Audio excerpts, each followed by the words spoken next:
फवाद साहब, ये बताइए कि अगर आपके एक्सपेक्टेशंस के मुताबिक या आपकी कोशिशों के मुताबिक अगर एक फ्री एंड फेयर इलेक्शन होता है, जो पोल्स हैं वो ये दिखाते हैं कि आपकी पार्टी की बहुत पॉपुलैरिटी है, पंजाब में भी, दीगर पाकिस्तान के टूर ओवर्स में भी कुछ 60% से ज़्यादा की पॉपुलैरिटी है।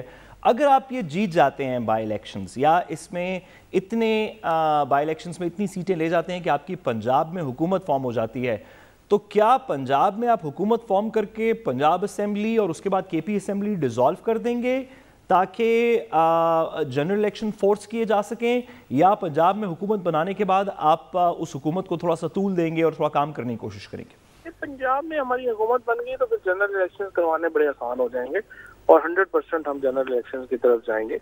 हम इस बात के ऊपर जो है वो बिल्कुल वाज़ेह है, और ये पंजाब असेंबली या केपी असेंबली जो है ये ज़ाहिर एक सियासी हिकमत अमली का हिस्सा होगा, कैसे हमने आगे इनको तोड़ना है, क्या करना है। लेकिन अगर पंजाब में जो हुकूमत बन गई, जो इंशाअल्लाह ताला बन जाएगी, फिर ये इलेक्शन करवाना बड़ा आसान हो जाएगा। ठीक है, बहुत शुक्रिया। पाकिस्तान तहरीक इंसाफ के रहनुमा फवाद चौधरी हमारे साथ मौजूद।